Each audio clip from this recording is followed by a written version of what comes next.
Olá, eu sou o professor de História Marcelo Tavares e hoje aqui no projeto Foca nas Específicas nós vamos analisar algumas questões de alguns dos principais vestibulares do país, tentando garantir a sua análise a respeito de conteúdos importantes para essa preparação para os exames específicos. Espero que você usufrua da aula, que você possa voltar nos conteúdos que nós aqui vamos discutir e que isso seja bastante benéfico para a sua preparação. Vamos lá? Bom, a primeira questão diz assim: considere os dois extratos de documentos, portanto, ele vai apresentar para a gente dois documentos abaixo. O primeiro, ilustrações publicadas na obra de um médico belga, isso no ano de 1543. É fundamental que você preste atenção na data para as análises que nós vamos fazer daqui a pouco. Quando você olha para as imagens, o que chama a atenção é que elas retratam uma espécie de estudo anatômico. Na imagem da esquerda, eu percebo estudos a respeito dos músculos que compõem o corpo humano. Já na imagem da direita, eu percebo o mesmo estudo, agora voltado ao esqueleto humano. Levando em consideração, portanto, essas informações que eu já consigo colher das imagens, isso trabalhando o que de alguma forma o ano de 1543 já me assinalou, eu já tenho algum tipo de instrumental para começar a pensar a respeito do que a questão vai me pedir. Só que existe um outro documento. No segundo aparece um pequeno texto que diz assim: aconselho-te, meu filho, a que empregues a tua juventude em tirar bom proveito dos estudos e das virtudes. Do direito civil, quero que saibas de cor os belos textos e que os compare com filosofia. Trata-se, na verdade, de uma espécie de sugestão de estudo a quem o texto se dirige. Depois ele diz: enquanto ao conhecimento das coisas da natureza, quero que a isso te entregues curiosamente. Depois, revisita os livros dos médicos gregos, árabes e latinos, sem desprezar os talmudistas e cabalistas, e por frequentes anatomias, adquire perfeito conhecimento do outro mundo, microcosmos, que é o homem. Na verdade, eu já tenho tudo o que eu preciso para que eu possa trabalhar o que possivelmente a questão vai me pedir. Vamos a ela. Ela diz: considerando os documentos acima, além dos conhecimentos sobre o período, disserte sobre as principais características do Renascimento, relacionando-as com as transformações sociais em curso na Europa. Bom, o que chama a atenção, e eu repito, a referência ao ano de 1543, século XVI, já me disse muita coisa antes mesmo da leitura completa da questão, é que a Europa do século XVI é uma Europa menos mística do que a Europa medieval. Perceba que eu falei menos mística e não menos religiosa. A Europa do século XVI vive a efervescência do comércio, não só o comércio de especiarias, já introduzido desde a Alta Idade Média, mas agora o comércio de gêneros tropicais provenientes da América, comércio esse ampliado pela maior circulação monetária, fruto dos metais preciosos que vêm principalmente da Hispano-América. Nesse sentido, a Europa percebe uma maior circulação de bens, uma maior circulação de pessoas, e por outro lado, no campo político, a ação do Estado sobre isso é maior. Secretários, tesoureiros, postos de alfândega, tribunais, o controle sobre a vida comum dos indivíduos reforça a ação desse Estado centralizado burocrático, fazendo com que na vida cotidiana dessas pessoas a presença do Estado seja tão forte, ou quem sabe mais forte do que a própria presença religiosa. No final das contas, o que isso me diz? A Europa do século XVI é uma Europa menos mística na medida em que as questões humanas vão aos poucos ganhando mais força no cotidiano desses indivíduos. Nesse sentido, a cultura renascentista força a esse homem a busca por uma nova visão de mundo, novos paradigmas, novos padrões de conhecimento.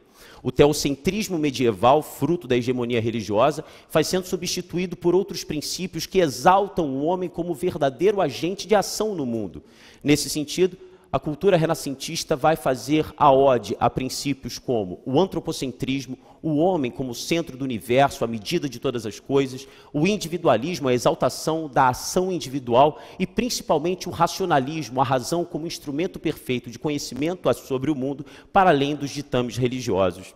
Perceba que nas imagens, principalmente, eu volto a elas para que isso fique claro, nas imagens essa postura ela é radicalizada. A questão da investigação racional faz com que o corpo humano seja agora alvo das ações de conhecimento a partir da razão. Conhecimento esse que se propõe universal, superando até então aquilo que era determinado pela hegemonia escolástica medieval. Portanto, o candidato, para fazer essa questão, precisava de início buscar essas informações a respeito do contexto renascentista, dessa efervescência cultural, dessa busca por novos paradigmas que se afastam do teocentrismo e elegem o homem como a principal força motriz de conhecimento e ação sobre o mundo. E, é claro, segundo o comando da questão, tudo isso deveria ser simbolizado por alguns princípios que, a meu ver, principalmente levando em consideração as imagens, são o individualismo, o antropocentrismo e o racionalismo. Bom, é uma questão sobre renascimento. Renascimento é um ponto fundamental em várias dessas provas. Eu espero que você volte os seus estudos a esse contexto. Vamos para a segunda questão.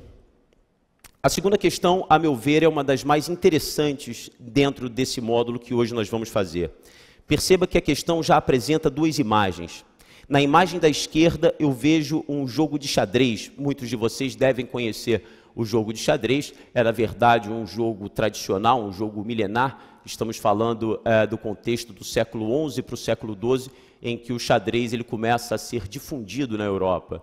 No final das contas, o xadrez, ainda que todos vocês tenham uma noção básica a respeito do jogo, tem por objetivo acabar com o exército do adversário e cercar a peça principal, cercar o rei. O checkmate, portanto, é o momento em que eu consigo cercar a peça do adversário, a peça principal, que é o rei, garantindo a vitória sobre o jogo. Na segunda imagem, eu tenho um jogo que, segundo o enunciado daqui a pouco, ele me diz que foi apresentado ao mundo na década de 50, um jogo também bastante conhecido aqui pelos brasileiros, que é o War. O War, ele tem por objetivo espalhar as peças, que na verdade são exércitos, visando o cumprimento de determinadas metas. Essas peças devem ser espalhadas estrategicamente, de forma a fazer com que os seus adversários sejam não só intimidados, como também derrotados por essa ação militar que se coloca agora planetária. Eu espero que essas informações já estejam indicando a você qual vai ser o mote da questão. Vamos a ela. As imagens referem-se a dois jogos de tabuleiro. O xadrez, que popularizou-se na Europa a partir do século XI, portanto, durante a Idade Média, representando um cenário de batalha medieval. E o War, que foi lançado no mercado mundial em 1959. Eu vou pedir a vocês que deem uma atenção bem especial a esse ano. Nós vamos trabalhar daqui a pouco, depois da feitura da questão, algumas informações mais específicas a respeito desse ano. Mas vamos ao ponto da questão. Com base no exposto, explique como as imagens, na letra A, ele diz, expressam uma transformação geopolítica da idade medieval para a idade contemporânea. Isso é importantíssimo. O jogo de xadrez, ele tem uma geopolítica, a guerra é vista dentro de uma geopolítica restrita. Isso quer dizer que o jogo de xadrez simboliza o choque, batalhas, guerras entre as monarquias medievais. Os exércitos são colocados frente a frente e a vitória é garantida no momento em que o suzerano, no momento em que o rei inimigo é derrotado. Trata-se, portanto, de uma guerra de, repito, geopolítica restrita, o controle de um território específico a partir da derrota do rei adversário. Percebe, então, como que esse jogo simboliza a própria conjuntura, a própria visão que se tem à época a respeito da guerra. Uma guerra geopoliticamente restrita a um território cujo objetivo é a derrocada do rei adversário, entendido como o monarca que comanda aqueles exércitos, e a vitória se dá justamente com a derrota do suzerano. O contrário se verifica, contrário talvez não, mas talvez a grande diferença se verifica quando você olha para o tabuleiro do War. Se o tabuleiro de xadrez é o tabuleiro restrito, fazendo referência a essa geopolítica restrita, o tabuleiro de War, ele se amplia para uma geopolítica planetária. Na verdade, agora não é simplesmente derrotar o rei adversário, mas você garantir áreas de influência através do controle militar sobre áreas diversas no planeta, e justamente através desse controle, dessas áreas de influência, que a vitória vai ser obtida. Perceba então que, através desses jogos, nós temos um microcosmo da visão de guerra que se tem nos dois períodos. Enquanto que o xadrez simboliza uma guerra de geopolítica restrita, em que o combate se dá entre duas monarquias que se enfrentam com o objetivo de capturar o rei adversário, o War representa a geopolítica própria da Guerra Fria.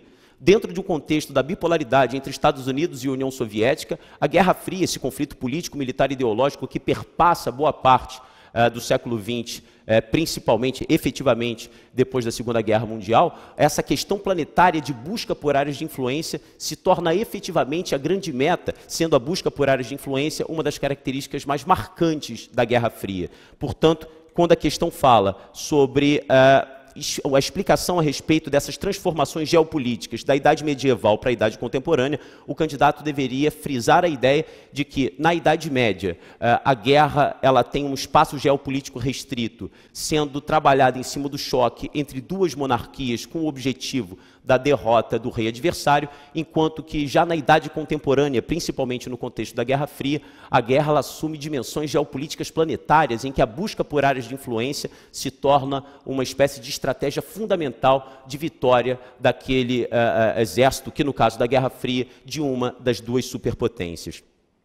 Antes de partir para a letra B, eu gostaria que você desse uma atenção especial, e isso já foi dito, e por isso eu fiz a marcação, ao ano de 1959.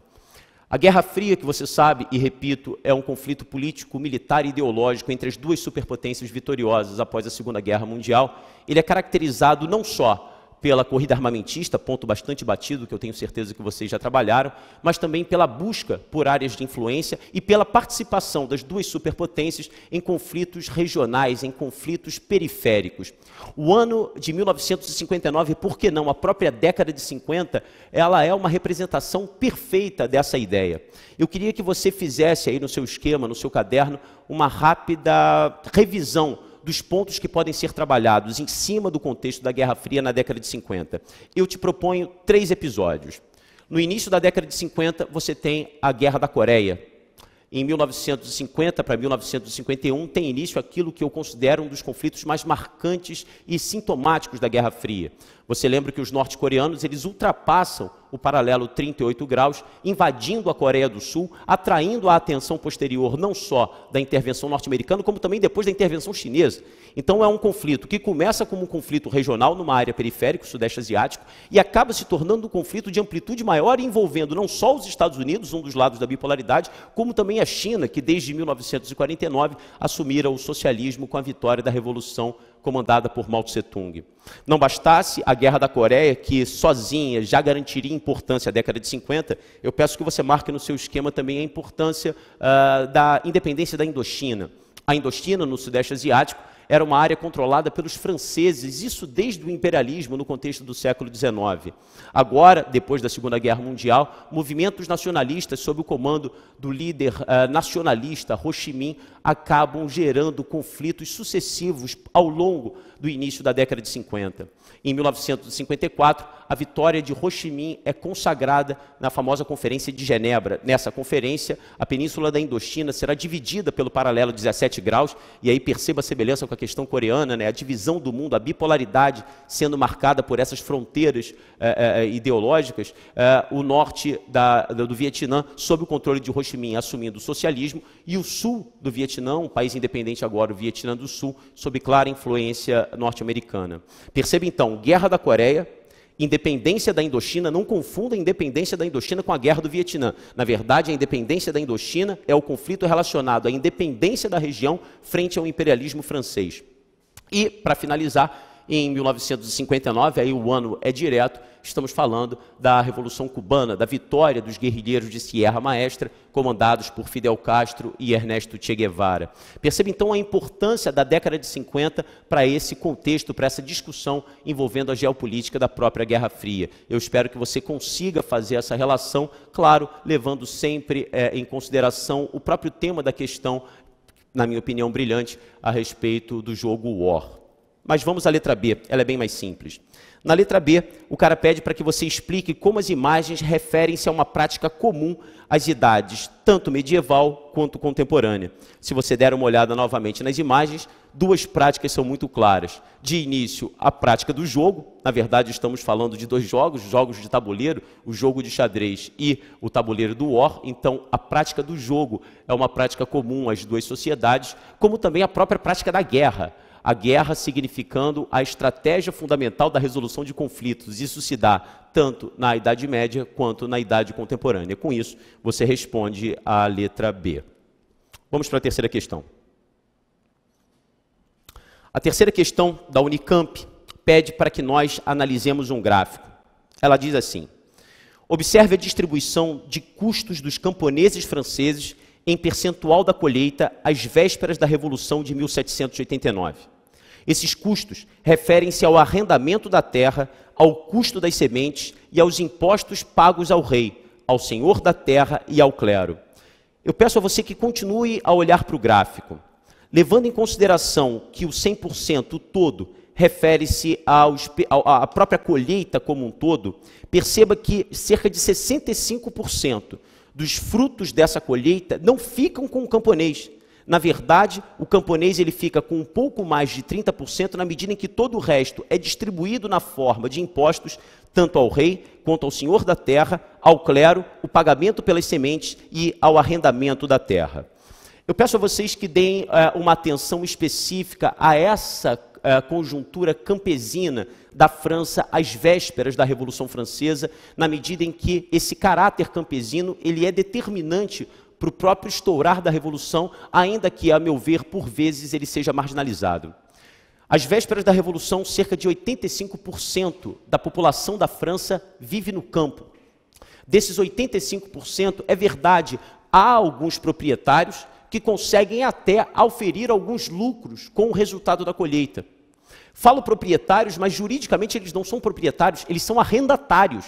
Eles, na verdade, têm que pagar pelo uso da terra ao senhor local.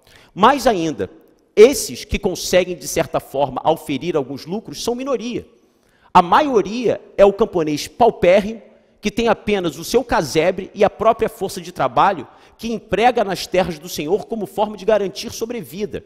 Então, a situação do campo francês é uma situação de extrema pobreza. Não só as questões envolvendo a lógica tributária, como também, eu peço a você que se recorde disso, esses camponeses ainda estão submetidos a uma lógica própria do feudalismo. Esses camponeses ainda pagam talha. Esses camponeses ainda pagam corvéia. Ou seja, o campo francês ainda é herdeiro de tradições feudais.